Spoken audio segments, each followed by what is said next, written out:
আসসালামু আলাইকুম প্রিয় বন্ধুরা, আমার ইউটিউব চ্যানেলে আপনাদের আরও একবার সুস্বাগতম।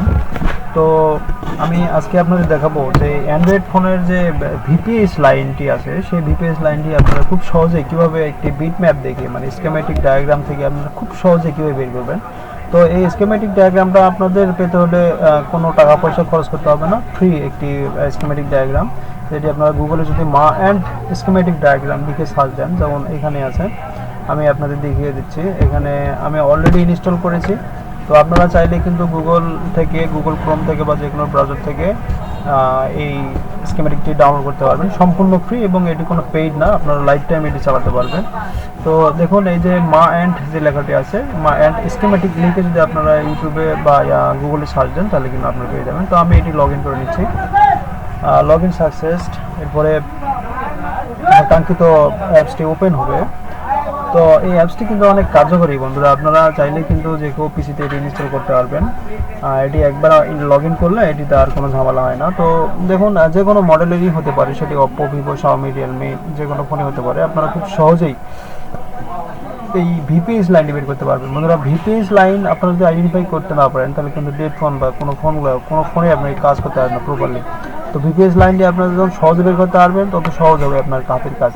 তো আমি এখান থেকে অপ্পো সিলেক্ট করে নিয়ে যদি এ সিরিজের ফোন করে দেখি, এই সিরিজে কিন্তু হিউজ পরিমাণে এখানে মডেল দেওয়া আছে। তো এটি কিন্তু সাধারণত বিট ম্যাপিংয়ের কাজ করে। যেমন এখানে A3s, A3 pro, A3, A5 light, A5 2018, অনেক হিউজ মডেল আছে। তো আমি এখান থেকে যদি A5 লাইটটি দেখাই, দেখুন এখানে এটি ওপেন হবে। ওপেন হওয়ার পরে আমরা এখানে দেখবো যে আমাদের সার্কিটটি দেখুন দেখা যাচ্ছে, এখানে বিট ম্যাপ প্রোগ্রাম দেখাচ্ছে। তো ভিপিএস লাইন সর্বপ্রথম আপনার যে বিষয়টি লক্ষ্য করবেন সেটি হচ্ছে আপনার যে সিপিইউ আছে মাদারবোর্ডের মধ্যে, সেই সিপিইউ কিন্তু ঠিক আশেপাশে এই লাইটিং আইসিটি লাগানো থাকে বন্ধুরা। তো লাইটিং আইসিতে কিন্তু 100% ভিপিএস লাইনটি ইনপুট হবে। এবং অন্যান্য যে সেকশন আছে, আমরা যে এখানে যদি খুঁজে দেখি যে এটি সিপিইউ, এর পাশে এই যে আমরা এখানে দেখতে পাচ্ছি একটি কয়েল, এবং এর পাশে কিন্তু 6 পিনের একটি আইসি লাগানো আছে। তো এই যে কর্নারের যে পয়েন্টটি দেখতে পাচ্ছেন ধূসর কালো, সেটি কিন্তু আমাদের গ্রাউন্ড। সেই গ্রাউন্ড বরাবর এই কর্নারে যে পয়েন্টটি থাকে সেটি কিন্তু আমাদের ইনপুট লাইন হয় বন্ধুরা। এটি কিন্তু ভিপিএস পয়েন্ট। এখানে আমরা ক্লিক করার পরে যে লাইনগুলো দেখতে পাবো সেটা কিন্তু ভিপিএস লাইন আমাদের হবে। তো যে কোনো ফোনের ক্ষেত্রেই কিন্তু এই চার্জিং লাইটিং আইসির কিন্তু এই পয়েন্টটাতে এই ভিপিএস লাইনটি ইনপুট হয়। তো আমরা কিন্তু ক্লিক অলরেডি করেছি। দেখুন এখানে ভিপিএস লাইনটি কোন জায়গা থেকে আসছে, এখানে এই রেজিস্টার হয়ে দেখুন কোন জায়গা থেকে ভিপিএস লাইন চলে আসছে। তো দেখুন আমরা সহজেই কিন্তু খুঁজে পেলাম যে ভিপিএস লাইনটি আমাদের কোথায় কোথায় গেছে।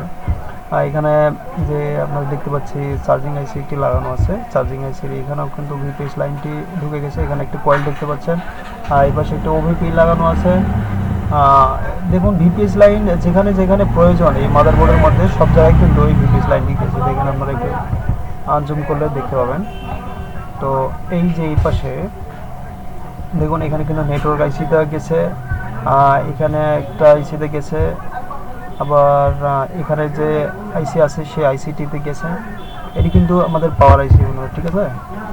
এই আইসিটি কিন্তু পাওয়ার আইসিতে কিন্তু ভিপিএস লাইনগুলো দেখুন, এখানে ক্যাপাসিটার ভিপিএস লাইনগুলো ইন হয়েছে, যেগুলো আমরা বাক ভোল্টেজ বলে দেখি এখানে। তো